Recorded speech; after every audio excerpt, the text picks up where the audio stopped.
Hello and welcome to Study IQ IAS. My name is Amrit Upadhyay and you are watching Daily News Report for UPSC. Let's start the bulletin with the headlines. Supreme court का reservation पर बड़ा decision, court ने अपने ही verdict को किया change, quota within quota को मिला green signal. 1 अगस्त को सेलिब्रेट किया गया अर्थ ओवरशूट डे। एनवायरमेंट डे के ओकेजन पर होता है अनाउंसमेंट, अर्थ की रीजनरेटिव कैपेसिटी से ज्यादा कंज्यूम हुए resources. And rules of the rights of persons with disabilities act 2016 के अमेंडमेंट्स का ड्राफ्ट किया गया जारी। सर्टिफिकेट्स प्रोवाइड कराने में होगी strictness, colour coded UDID cards का लाया गया प्रोविजन।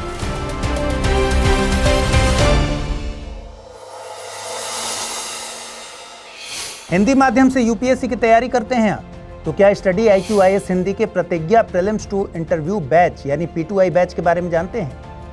देखिए, प्रतिज्ञा P2I बैच में आपको 1000 घंटों से ज्यादा की live classes, 1-to-1 mentorship, SIP crash course, daily current affairs और CSET क्लासेस आदि तो मिलती ही। साथ ही सबसे बड़ी सुविधा के तौर पर आपको मिलती है प्रीलिम्स पास करने पर 1 साल की एक्सटेंडेड वैलिडिटी के साथ फुल फीस वापसी की गारंटी और निःशुल्क आवासीय सुविधा। और एक और खास बात, इस 27 जुलाई से शुरू होने वाले प्रतिज्ञा बैच की शुरुआत हो रही है मेरे पॉलिटी लेक्चर्स के साथ। तो अगर आप इस कार्यक्रम के साथ जुड़ना चाहते हैं तो अभी अमृत लाइव कोड यूज कर इसे परचेज कीजिए, और कुछ कंफ्यूजन हो तो amrit@studyiq.com पर मुझे मेल कर दीजिए।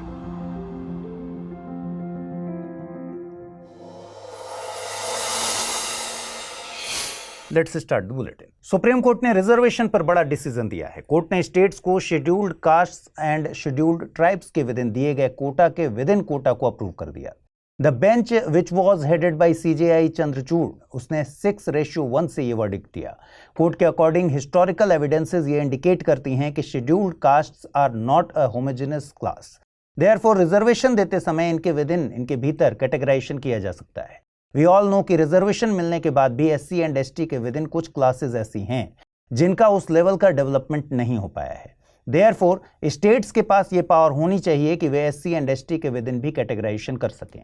इस डिसीजन में कोर्ट ने 2004 के EV चिन्नैया केस में 5 जजेस की कॉन्स्टिट्यूशनल बेंच के डिसीजन को ओवरटर्न किया है। इसमें कहा गया था कि स्टेट्स के पास रिजर्वेशन देने के लिए SC की सब कैटेगरीज को क्रिएट करने का राइट नहीं है।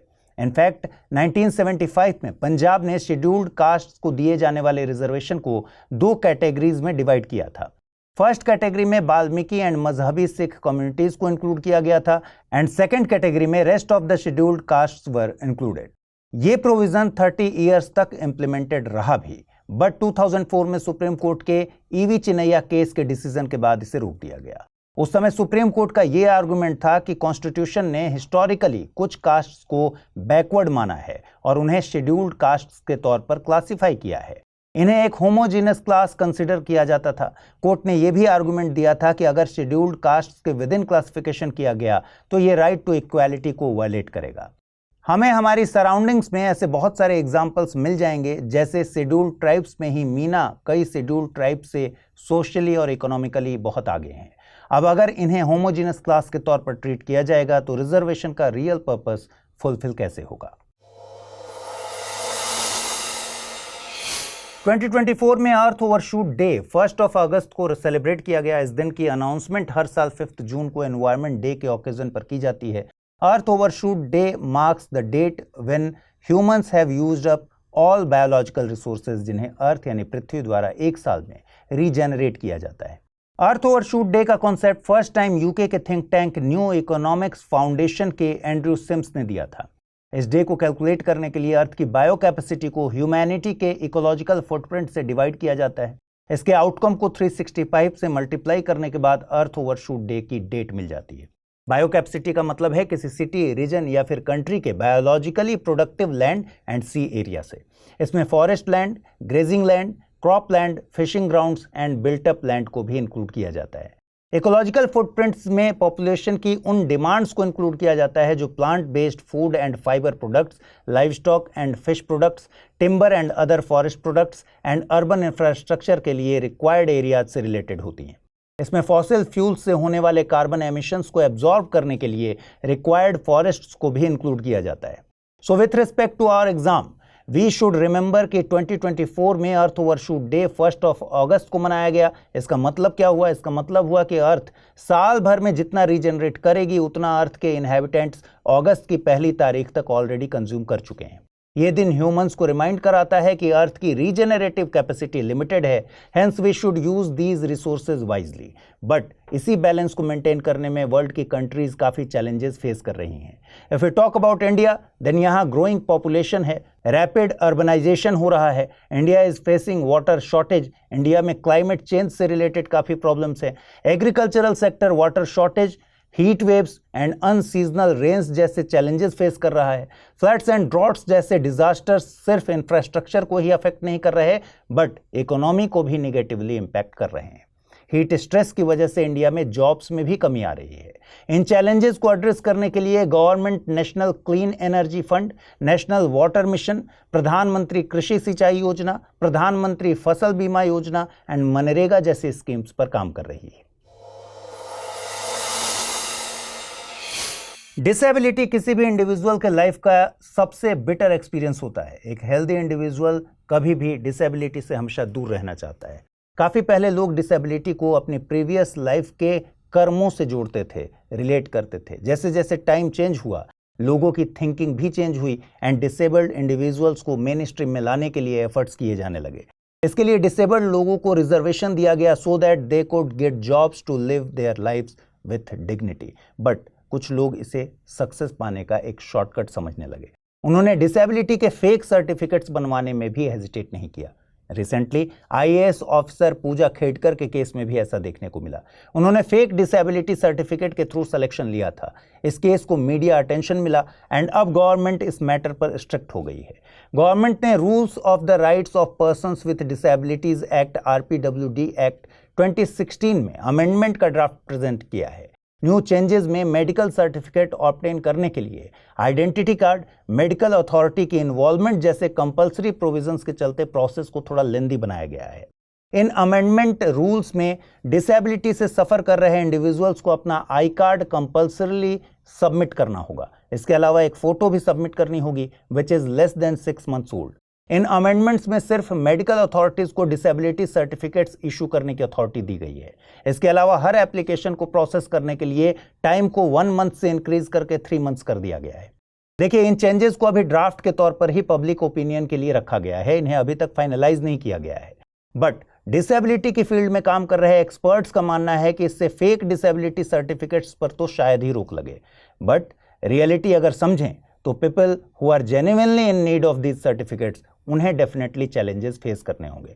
लास्ट ईयर गवर्नमेंट ने सभी डिसेबल्ड इंडिविजुअल्स के लिए UDID कार्ड को मैंडेटरी कर दिया था। UDID is a unique disability card जिसे ministry of social justice and empowerment के department of empowerment of persons with disability के द्वारा इशू किया जाता है। इसका पर्पस पर्संस विद डिसेबिलिटीज का एक नेशनल लेवल डेटाबेस प्रिपेयर करना है।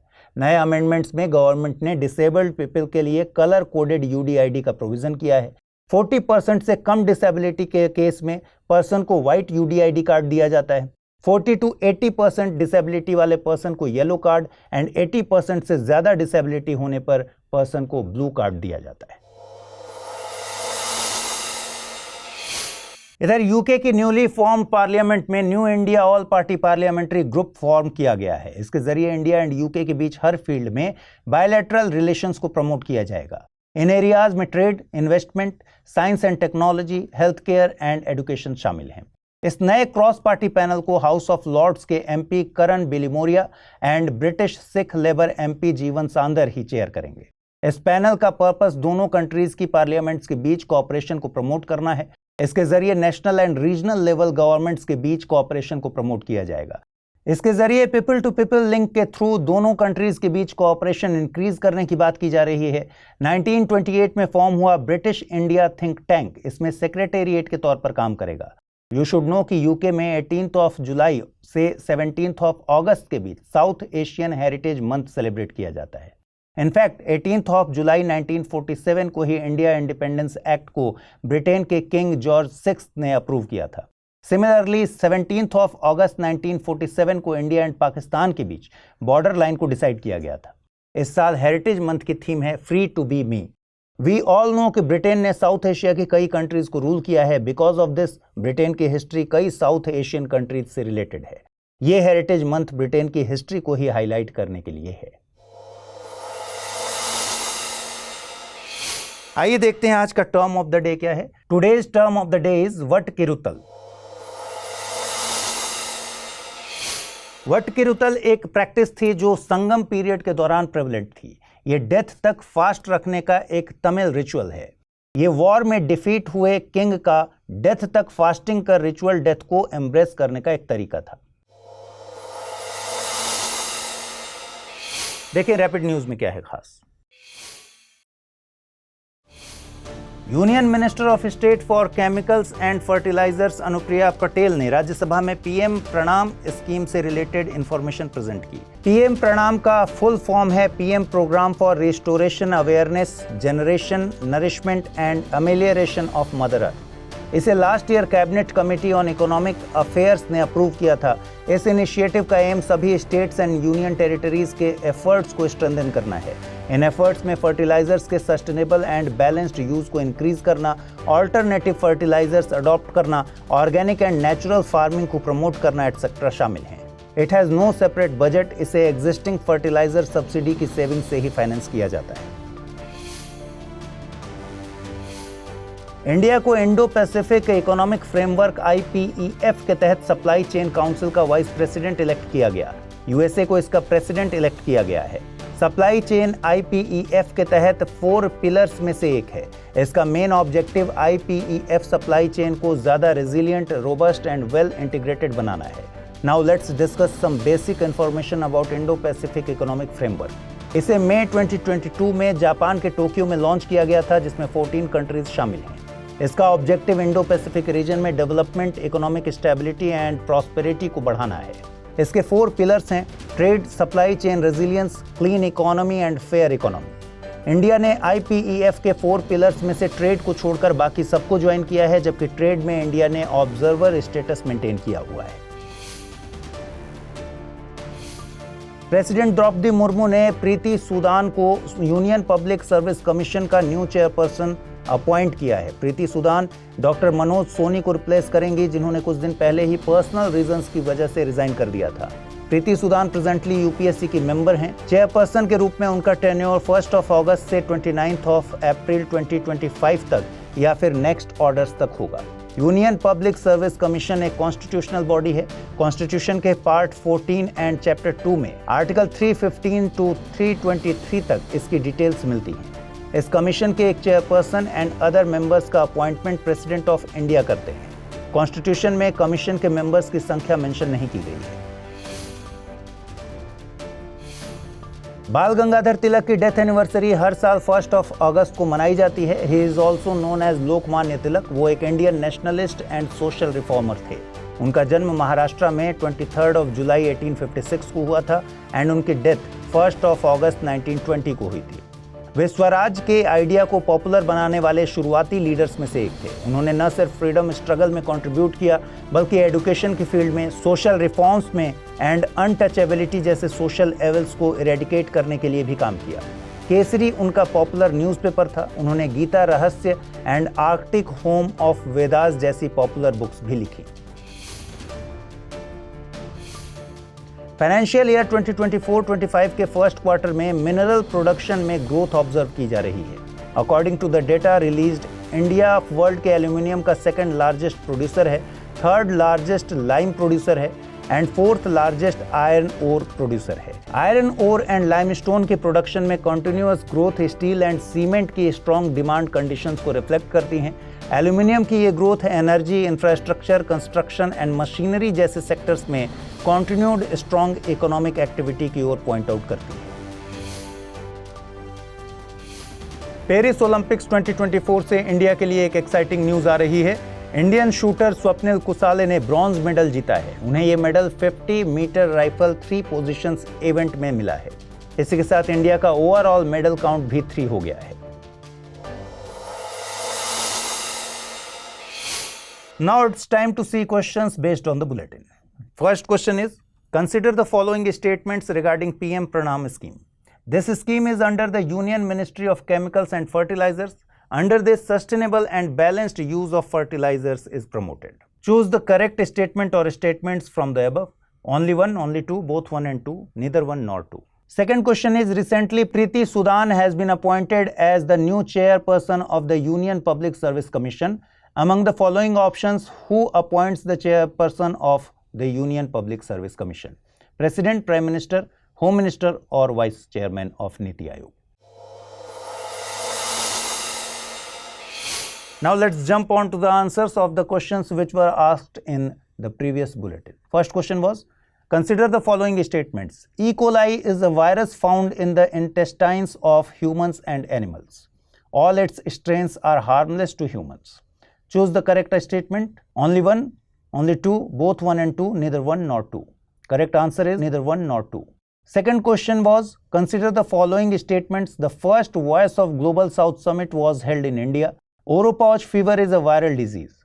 Choose the correct statement from the above. Only one, only two, both one and two, neither one nor two, and the correct answer is option C, both one and two. तो दोस्तों आज के इस episode में बस इतना ही. To get PDF of this bulletin on daily basis join me on Amrit Upadhyay 007 Telegram channel. कल मॉर्निंग 9 AM आपसे फिर मुलाकात होगी डेली न्यूज रिपोर्ट में. तब तक के लिए stay tune with study IQ IAS. Thanks.